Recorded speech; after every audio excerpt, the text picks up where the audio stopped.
Hi, my name is Ed Price. I'm with Vector Security in Wilkes-Barre, and I have the honor and privilege of reading you a local book by some local authors called We Saved the Bees and Butterflies by Senator John Udicek, Miss Caroline Jones, and Congressman Lou Barletta. Illustrations by Nick McMillan.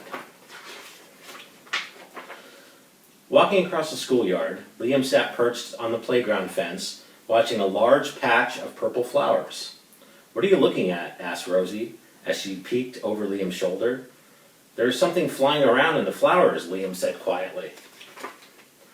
Liam and Rosie hung there on the fence, watching a bouquet of bees and butterflies, sipping nectar from the flowers in the playground. "Wow, you don't see many bees and butterflies anymore," said Rosie.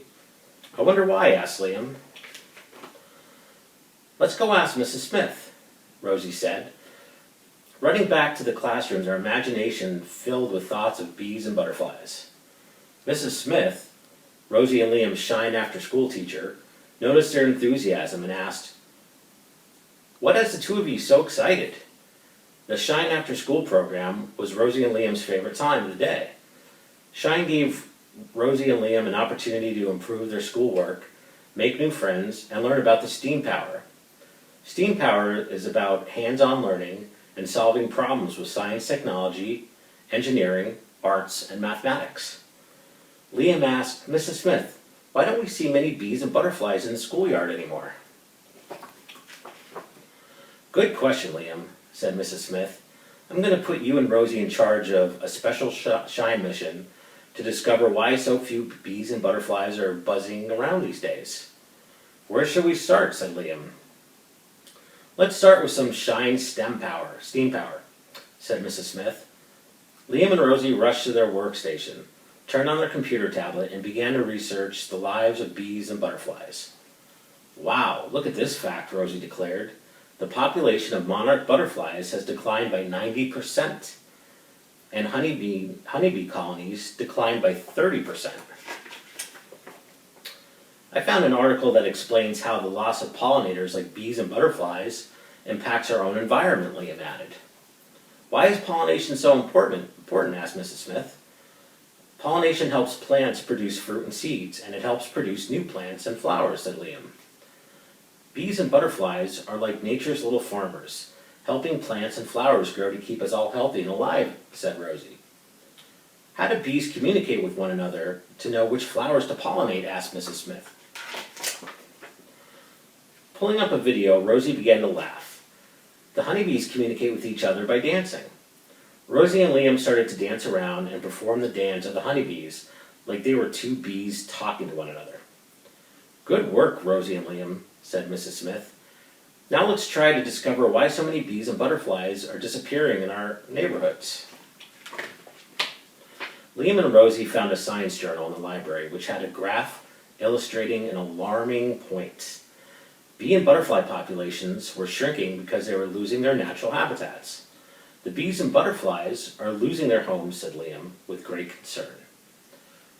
"We have to save the bees and butterflies." "There must be a way," said Rosie, with determination in her voice. "Mrs. Smith, we want to save the bees and butterflies," shouted Liam and Rosie. "Then let's get to work on a plan," said Mrs. Smith. "We have to create more habitats for bees and butterflies," said Rosie. "All the Shine students can help us," said Liam. All the Shine students gathered around Liam and Rosie to hear about their plan to build a bee and butterfly garden next to the school. Mrs. Smith suggested the Shine students invite a botanist to help them construct the bee and butterfly habitat. "A botanist is a scientist who studies plants," Mrs. Smith told the students. A professor nearby Wilkes University, Dr. Lisa Honeychurch, offered to help Rosie and Liam. The very next day, the Shine students and Dr. Honeychurch began to construct a new bee and butterfly garden. "The best environment for bees and butterflies is to build a corridor of milkweed, goldenrods, and sunflowers," said Dr. Honeychurch. "And not too many pesticides," said Liam. "Too many pesticides can prevent the bees and butterflies from making the garden their home," said Rosie. "You two have really done your research," said Dr. Honeychurch, with a broad smile. The Shine students finished up their work on the garden and went home for the weekend. On Monday afternoon, Liam and Rosie led all the Shine students into the schoolyard to inspect their bee and butterfly garden.